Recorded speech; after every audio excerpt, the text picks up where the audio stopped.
Hi everyone and welcome to Choice the Liberator Summit, and we are back or we are forward with another exciting episode.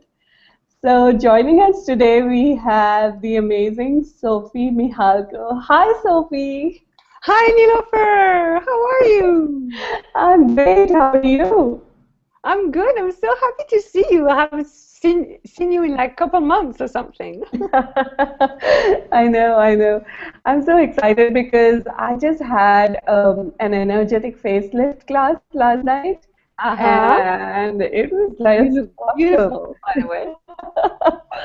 How does it get any better than that? The facelift. Right, right. I know. It's awesome. It's awesome. So, Sophie, I love the topic that you've chosen today, and that is, totally different. Yes.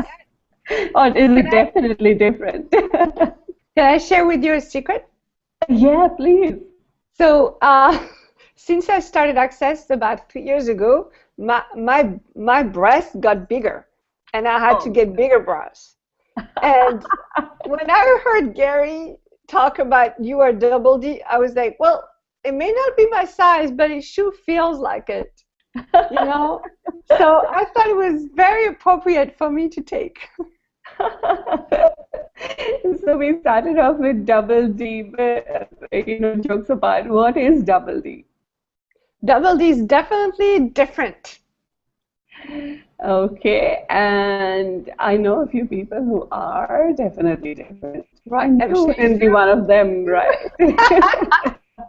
I'm not one of them. I know nothing about it. Mm-mm. Yeah, and our viewers wouldn't be one of them, right?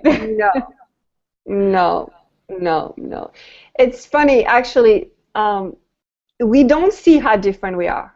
We don't, I mean, I go through my day and I always assume that people think like me, act like me, are going to react like me. I just don't get it that I'm different until, something happens. I'm like, wow, yeah, I am different. Do you know what I mean? Sorry, I lost you for a bit until something happens, and then So what was that? until something happens, and then I realize how different I am. I realize how really unique and special in a way I am, and everybody is in a way. But it's not until we look at it, not until we acknowledge it, that we actually can step into it. Yeah, that's so amazing. Like last night in my class, there was this really beautiful woman, and she was in a bars class I did a year ago, and Uh-huh. since then she's created amazing classes. And yesterday she was telling me, I'm so grateful to Access because I'm meeting all these amazing people, and I have all these miracles showing up in my life and things like that. And I said, it's like, can you see how different you are and how differently you look at people and how much you are acknowledging the gifts of people, and you look at them differently. Not everyone does in the same way that you are doing. Yeah. And this is what, I kind of get to see continuously with all the people who are showing up in Access. Yeah, yeah.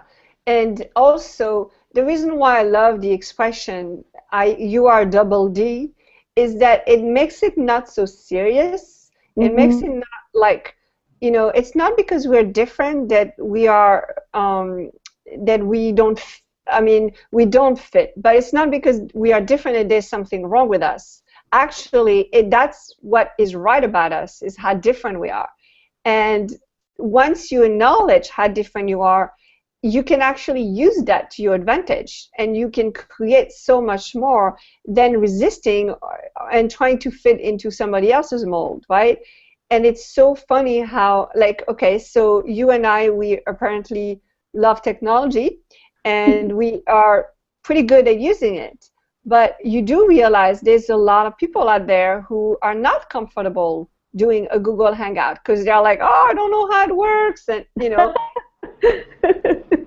that's something that's very different about us. And for us to acknowledge that, then we'll go and create something with that And we also will invite others to try it out. I mean, I'm sure that since you started doing Google Hangouts, more and more facilitators are like, wow, it actually looks easy. Maybe I can do it too. So we become an invitation for other people to acknowledge how different they are and the gift that they be, really. Yeah, wow.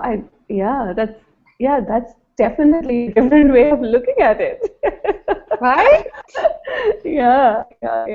Absolutely, absolutely. And the other thing is that a lot of things which I had made myself wrong for, you know, Yes. when I started acknowledging the difference that I am, I mean, I look at those things as some of my biggest strongnesses. Uh-oh. I Did lost you you. lose me? Yeah, go ahead. Keep going. So Yeah. repeat. So now I can see that though some of the things which I was making myself wrong for are actually my biggest strongnesses. Yes, yes, yes, absolutely. Do you want to share one with us? Yeah, I don't know if it's appropriate, but anyway, I'll just go for it. So it's like one of the things that I was very, very aware of was the dark side of life, you know, and I would get these dreams and visions of war and people killing and almost like I used to see myself as doing some of those horrible things, you know.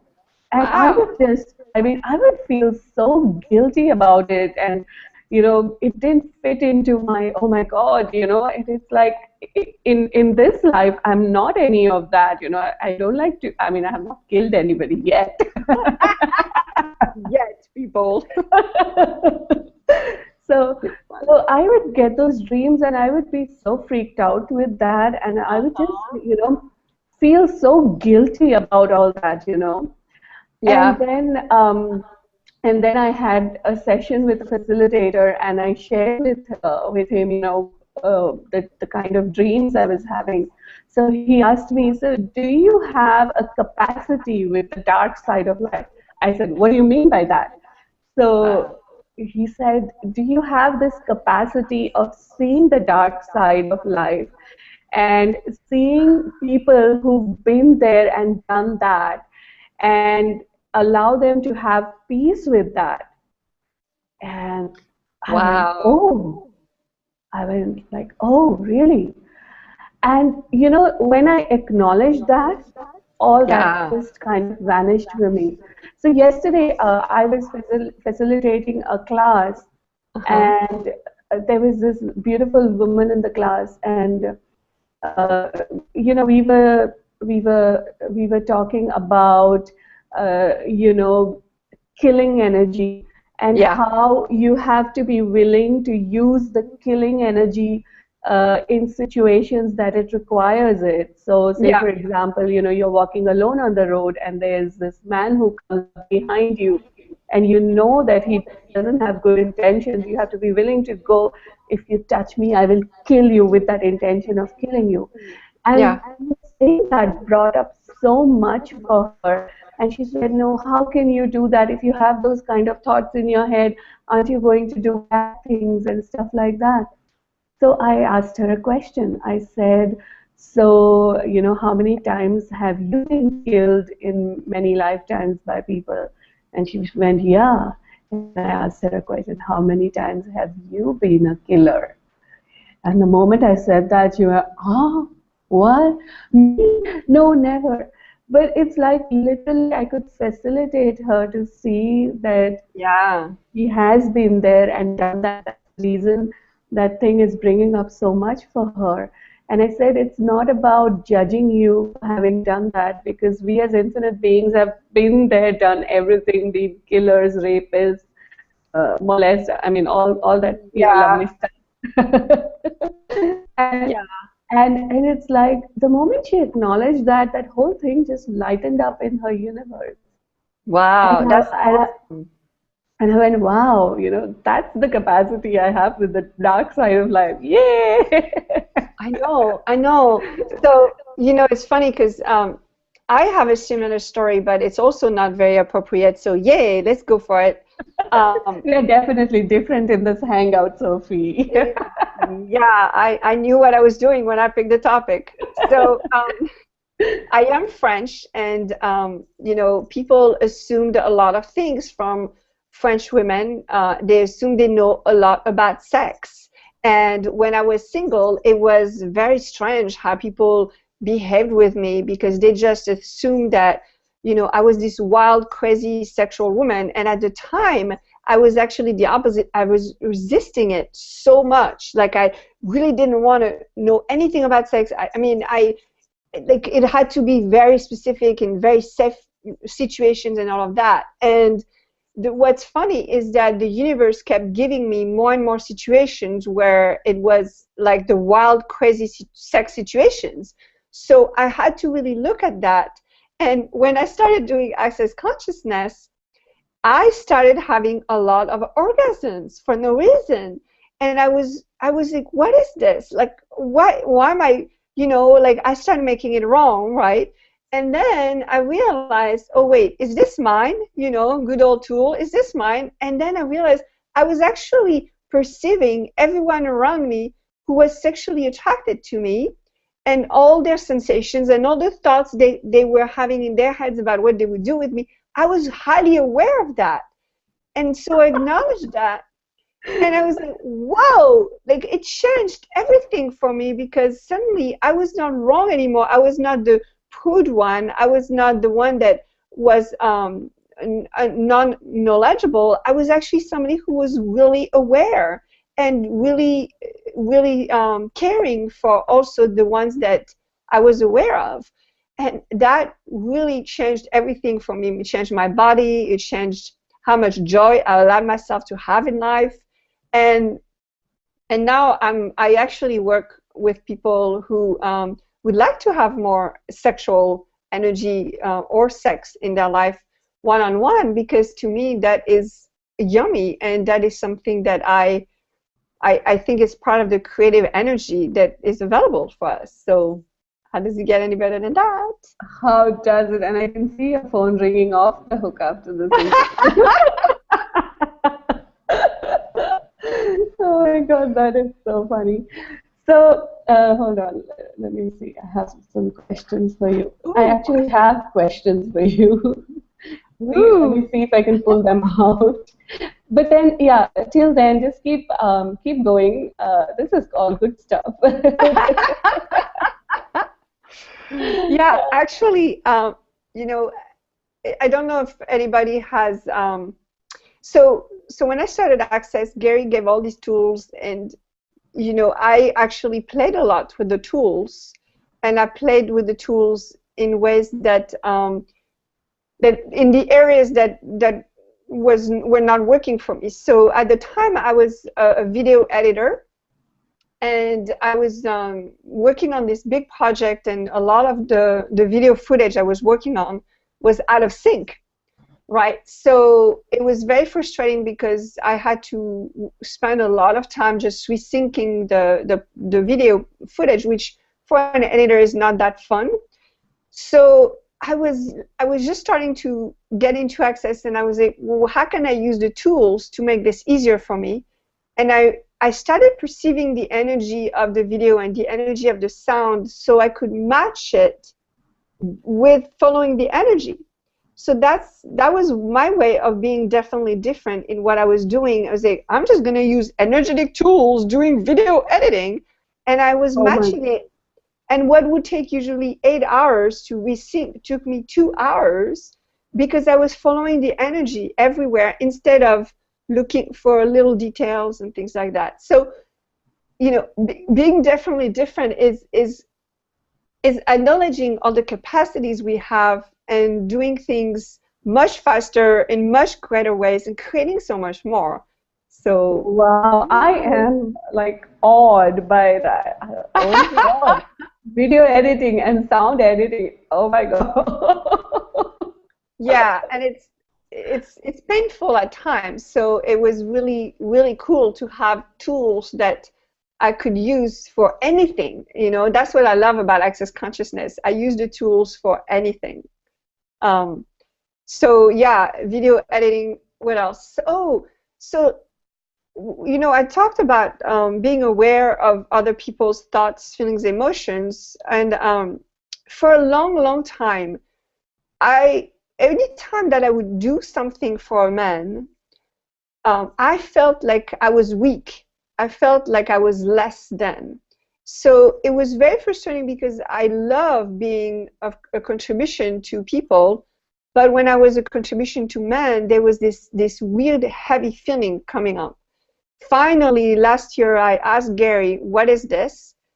And he mentioned to me that, you know, a lot of men want to do things for women. So when a woman does a thing for a man, the man feels weak. So it made me realize that I was aware of how they were feeling when I was contributing to them, not me. It was not me feeling weak like that. I swear to you that I shed like years of judgments from my body. It was unbelievable. And so that was also being definitely different, was just being highly aware that when I was doing something for somebody else, were they willing to receive what I was doing, or were they not willing to receive it because who was doing it? And that is a gift too, and that is something that now I use to my advantage as well. Oh my God. I mean, yeah, I love the examples that you're sharing, because this is like really, it's like, you know, you have a point of view of what definitely different means. And Uh-huh. then now that you're talking, I'm like, it's not what I thought it was. So bring on more, baby. Come on.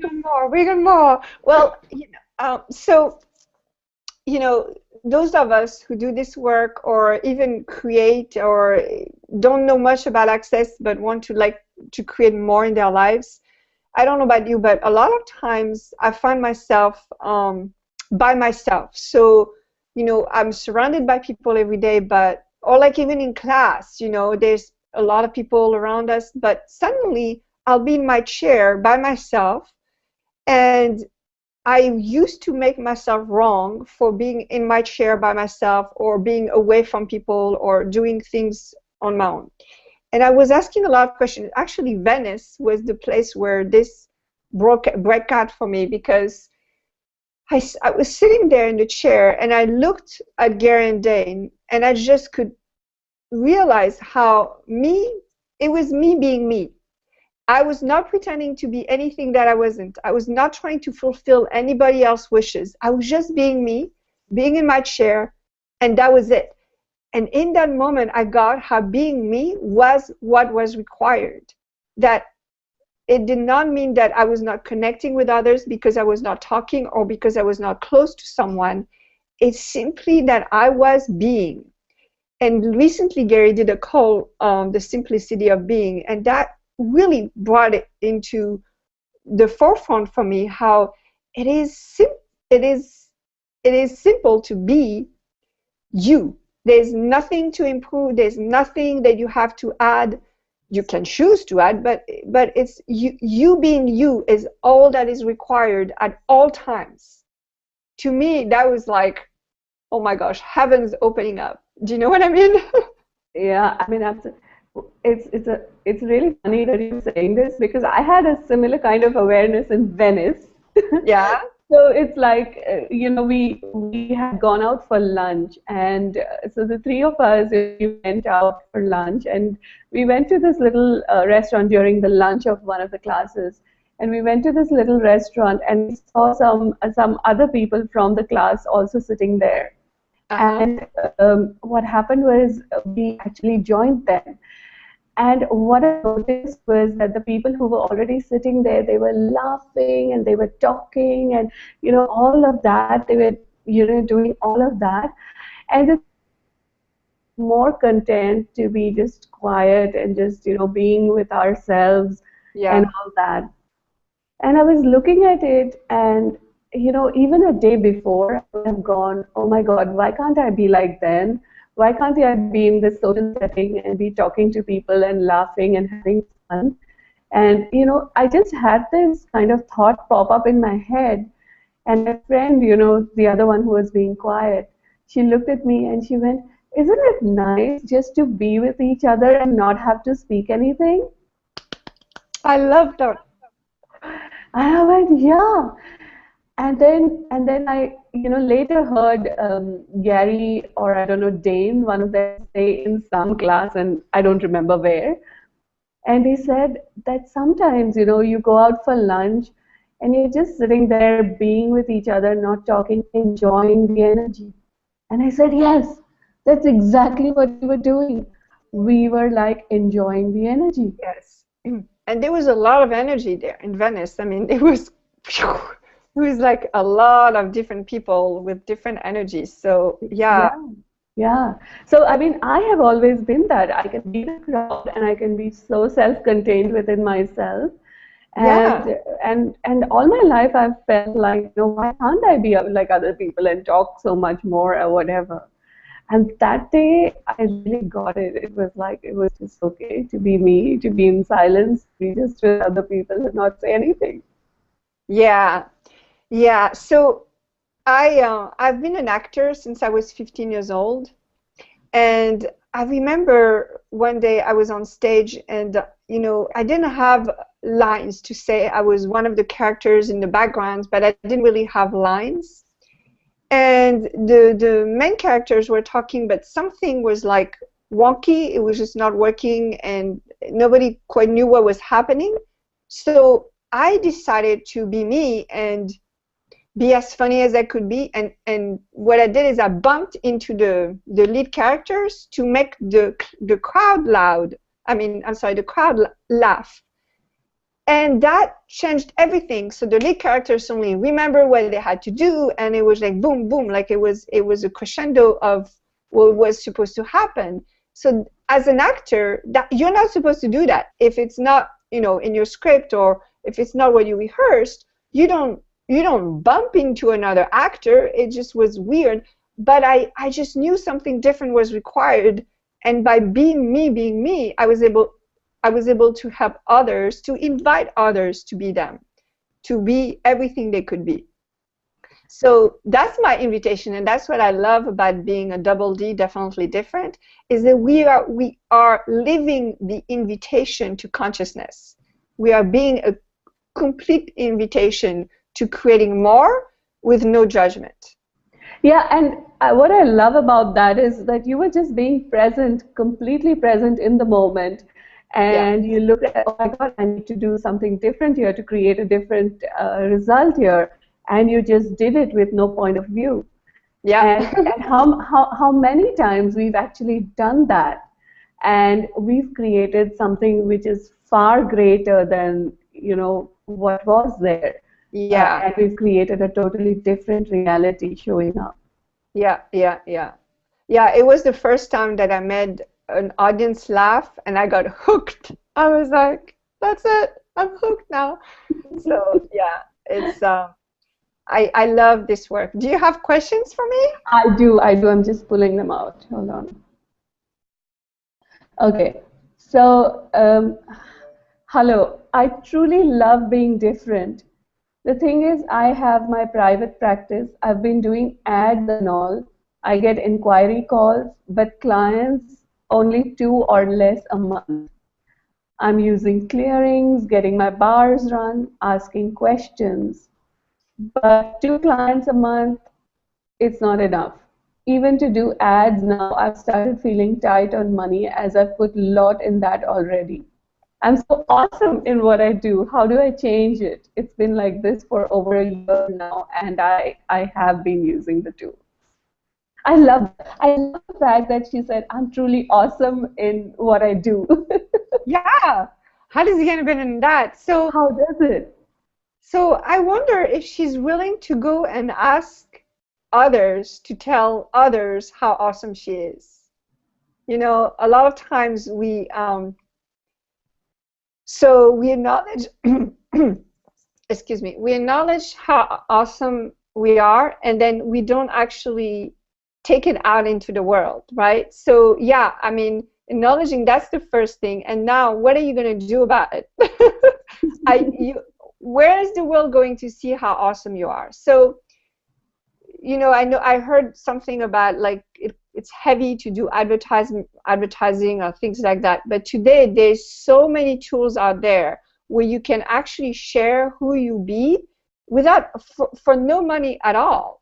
You know, I mean, there's definitely videos, there's blog posts and all of that.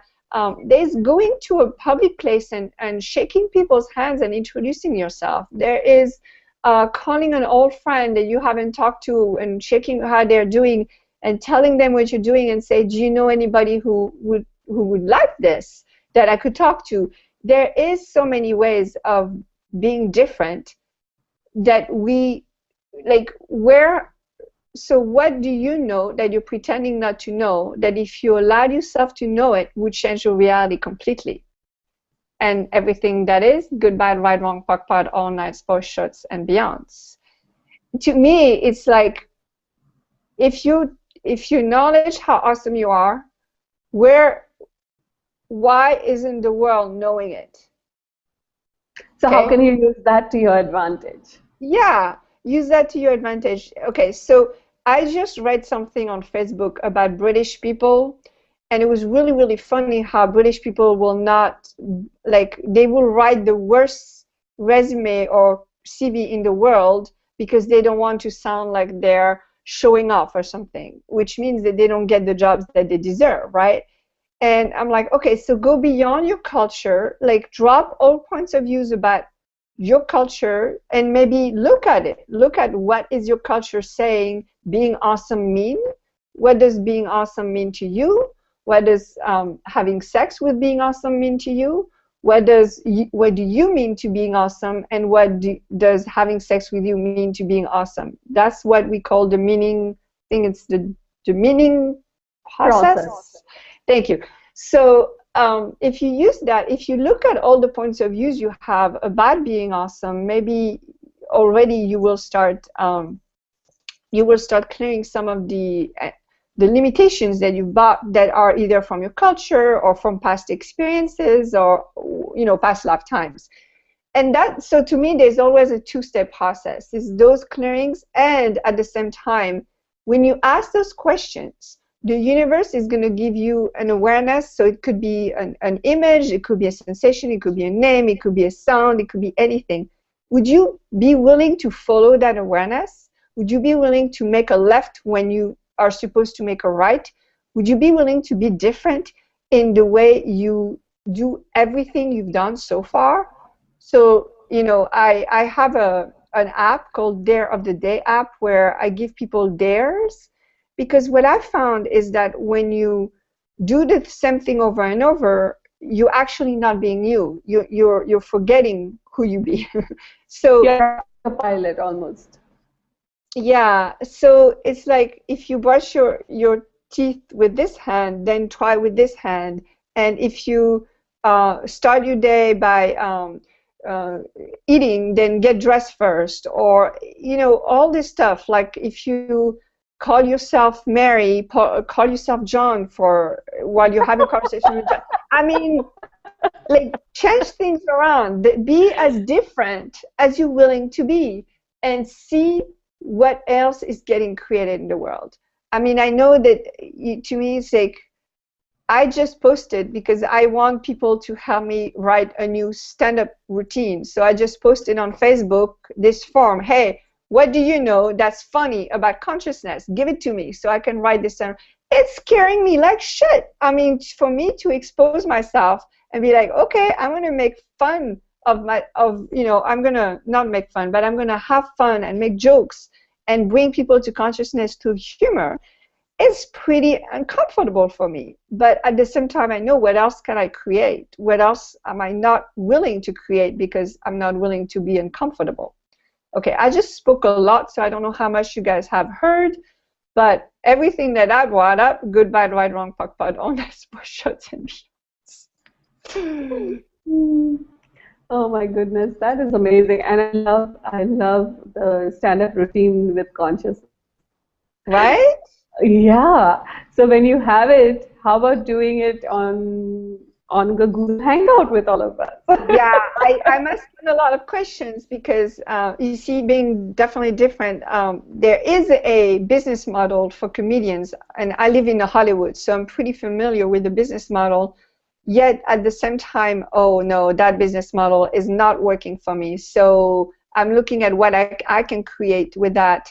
I know that once I have the content that I'm gonna put out there, I have already ideas, but I don't want to go jump on those ideas until I have a little bit more content. But watch out, because there'll definitely be something online for sure. For sure. Wow.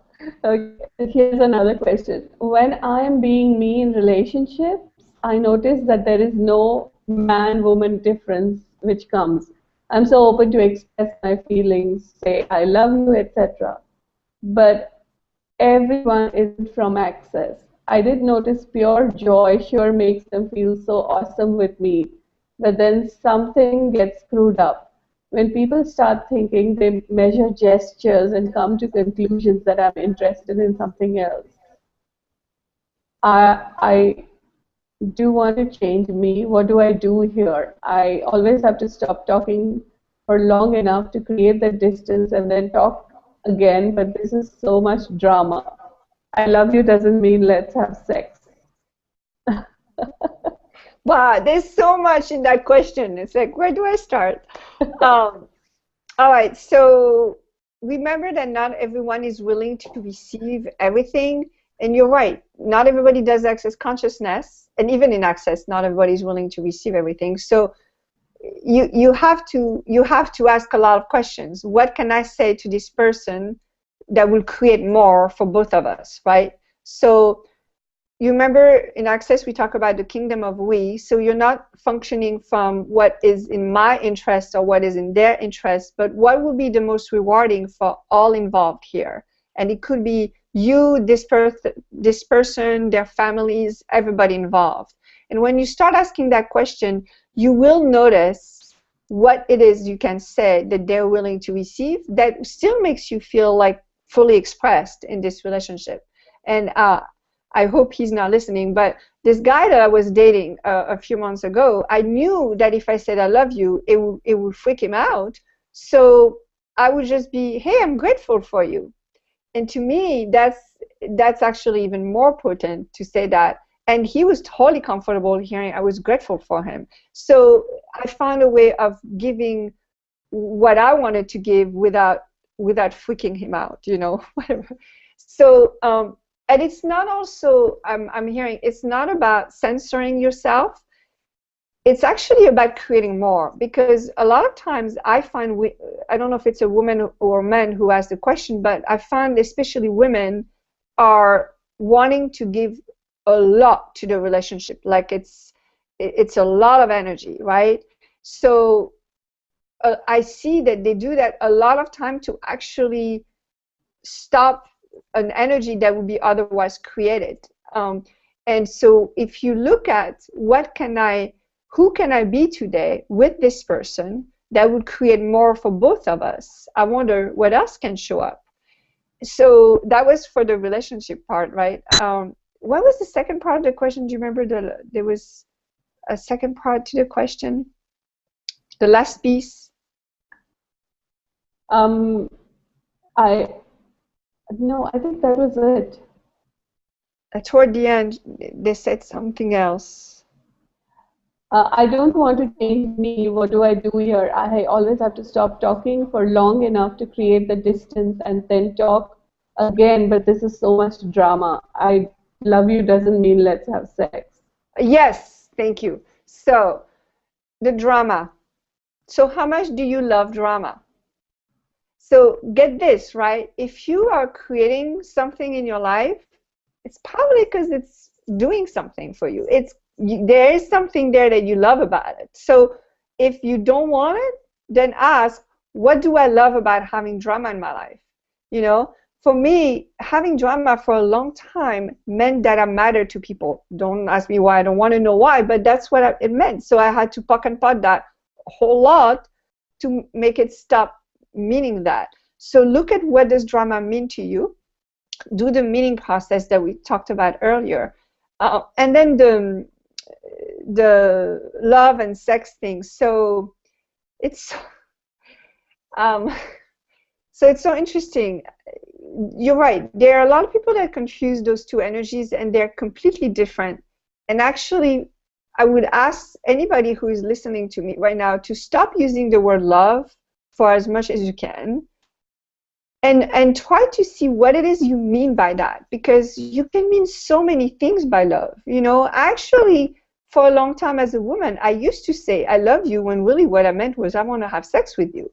And for a woman to acknowledge that, you know, fucking pound all the shit. I mean, it's like we're told, oh, woman has to, you know, a woman has to love before they go to bed with somebody. Okay, that's an interesting point of view. Would you be willing to be different there too? And what do you mean by sex? So what does sex mean to you? Is there something that you could do and enjoy with this person that would not be beyond what you do not choose to do or have?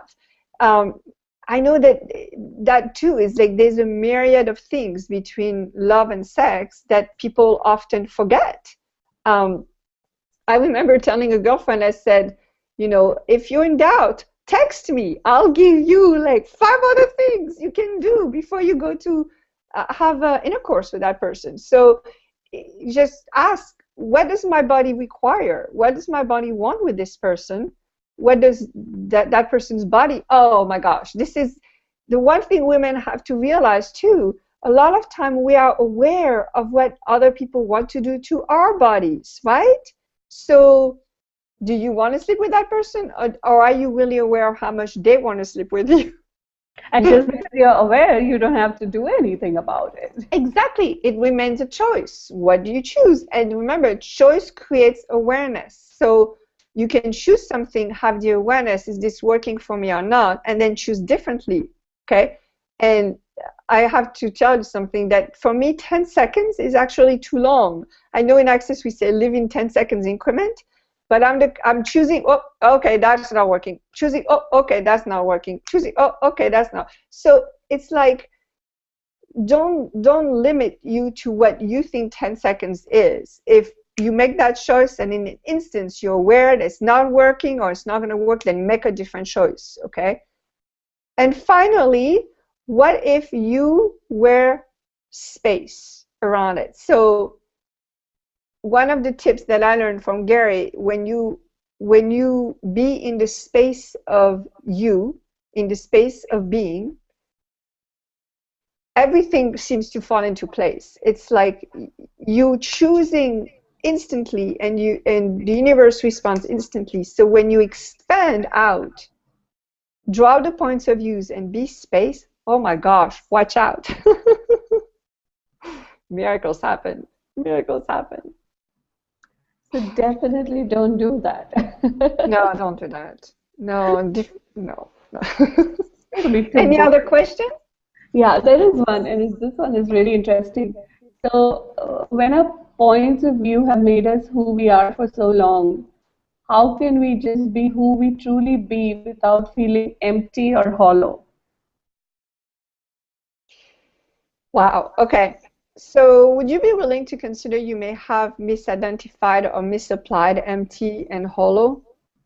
Because when you drop points of views, you actually become space. And when you're not used to being space, it feels, it's like there's nothing there, right? I mean, there's everything.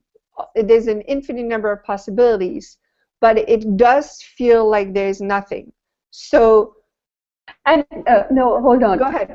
It's Go more ahead. like it's more like the sense I get from here is what she has misidentified and misapplied as not having any points of views.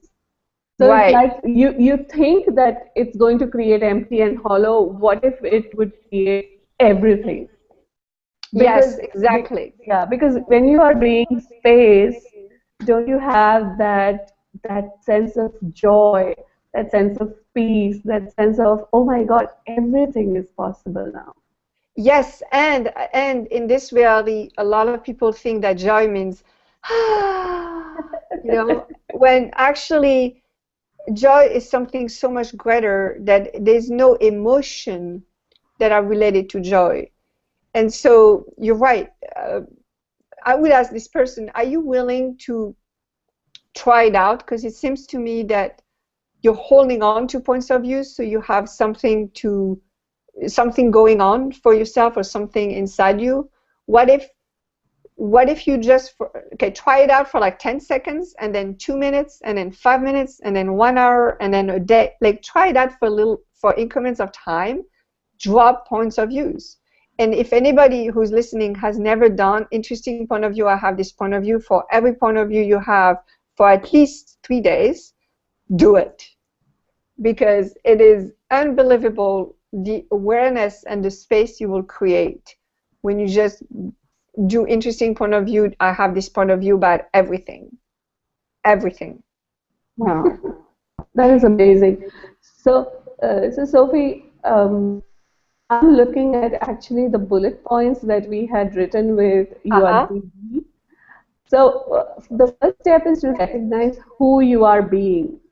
So, can you talk about that? So, my little trick is look at what you have created in your life. That's who you're being. Okay? So first of all, you can ask the question, who am I being here? And you'll get the energy of who you're being. And then you can either choose to be that or choose something different. But also, if you look at what you have created, I mean, I created this amazing time with Nilofer. Who was I being that created that? And I want more of that. So it's like, look at what you have created, then you'll know who you're being. And also, please poke and pot all the points of views, limitations that come up when you look at that, because sometimes people, look at a bank account and say, great, I created that, and then go on and judge themselves. No, that's not what I'm saying. What I'm saying is, okay, so you made that choice, and it worked for you for a while. Now what else could you create? And are you willing to use this reality to your advantage instead of being used by this reality? That's where you have to look at your points of view creates your reality and see what points of view you have bought into that created that. So being you, like, how do you know who you're being? You ask the question, you look at what you have created, and you choose. So it's we have this point of view of what being you actually means. But if I'm looking at different times, who am I being that I created this with you is amazing. And then there is a time when, maybe my son comes up to me and just, gives me a tight hug. So who am I being when I created that? And I'm being something totally different there. Yes. And then, who am I being when Are you being something completely different, or are you being you, but it looks different? Looks different, yeah. Yeah. So that's the thing, is being you, is being everything, is being all of it, the good, the bad, and the ugly. Yeah, yeah. So being you is not this tiny thing, it encompasses everything. Yes, it does. And actually, when I stress out, so when my body gets contracted, I know that my being is like, I'm not allowing my being to be everything it can be. So I use my body a lot, and Dane actually taught me this. I'll just put my feet on the ground and just be aware of my feet, be aware of when I'm sitting, be aware of the temperature of the room, take a big breath, and then ask a question, who am I being right now? And then I get it. And when you ask the question, boom, then you're being you again. So what if your body was your companion in being all that you can be? Wow. And then I guess you just spoke about being you is easier than you think. That's my mantra. Being is easier than you think. And you just gave us a tool to do that. Exactly. Exactly. It actually, It's not about being you, is not about changing or adding or transforming or improving. It's being all of you. Wow. Um, and then what if being you meant more money, more sex, more fun? Talk about that. So I don't know about you, Nilofer, but I'm the kind of person, if you tell me to do something, I will not do it, right?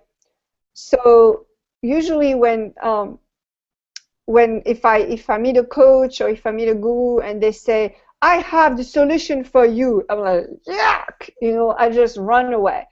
With Gary and Dan, they're like, hey, you want to come? Hey, you want to come play? Hey, how about this? Hey, about that? So being you is an invitation to having more. It's like there's no solidification, which means that the universe can deliver so much more than your thoughts could have conceived before. So when you're being you, you're opening up your arms, you're opening up everything to receiving everything and to creating so much more than if you were like, okay, right now I'm going to be very serious. And then, oh, I'm going to be fun. Like that will only create what you've decided for that moment of time. Instead of, hey, what if we played right now? What could we play right now? Isn't that more yummy?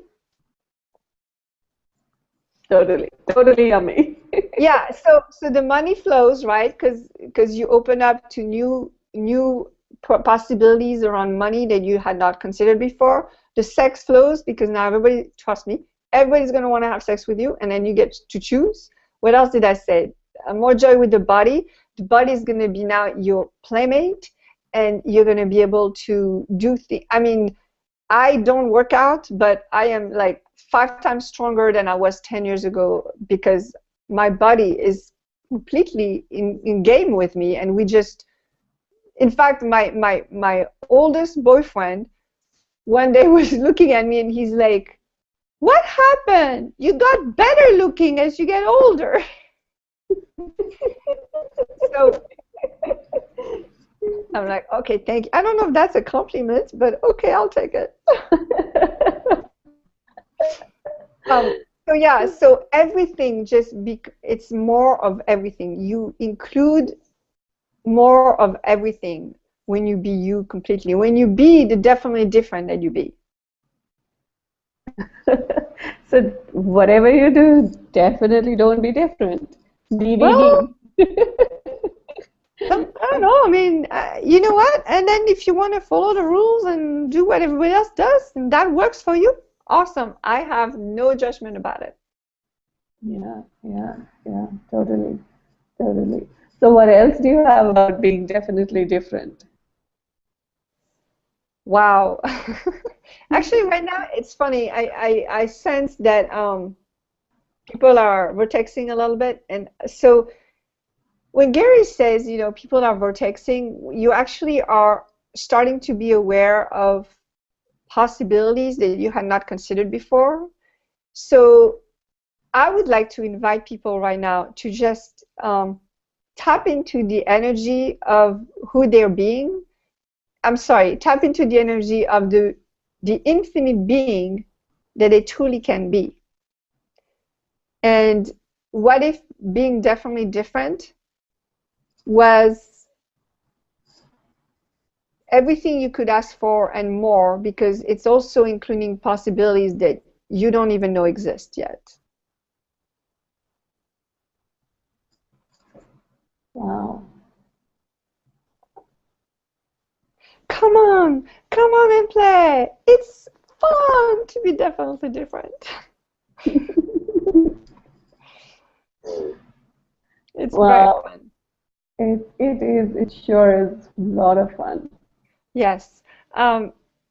So for some reason, there's something that came up while I was speaking is the energy of bullying. So, in America, there's a lot of talks about bullying, and I have 2 kids in school, and they're being taught a lot of things about that. Now, being definitely different means that you're going to be aware of those energies. So it could be bullying, it could be people that are violent, it could be people that are just downright mean. You're going to be aware of that, and being definitely different means that you will not make any of it significant. You will not define these people by how they're behaving. You will continue asking questions. So I tell my daughters, I say, a bully will be a bully the day you call them a bully. What if you actually ask them, hey, how are you doing today? What if you invited them to another possibility? That's also being definitely different. There's no need for confrontation. It's not about telling somebody they're doing something wrong. It's about inviting them to be with you. So when you're being you and you invite somebody to have a conversation with you, you're actually inviting them to being them. You're changing the world, like Dr. Dan says. Being you, changing the world. Yeah, Being how you, weird. changing the world. Yes. How weird. Yeah, I love this, Sophie. This conversation has been just like totally amazing, totally different. I tried to warn you. I tried to. Listen to this at your own peril. You will just end up being totally different after this. Yes, yes, yes, yes. So thank you so much, Sophie, for being with us and just being you. And that's been such a gift for people to see how they can be them and be them. Yeah, and have fun with it, man. Have fun. So thank you so much, Sophie, Thank and you, Nilofer. lovely to see you. I love talking with you. More, please. More, please. And I look forward to hearing about your comedy routine. Okay, sounds great. Will do. Will do. And Yeah. thank you, everyone. Thank you, everyone, for hanging out with us. And look forward to seeing you on another episode of Choice the Liberator Summit. Till then, have fun. Bye. Bye.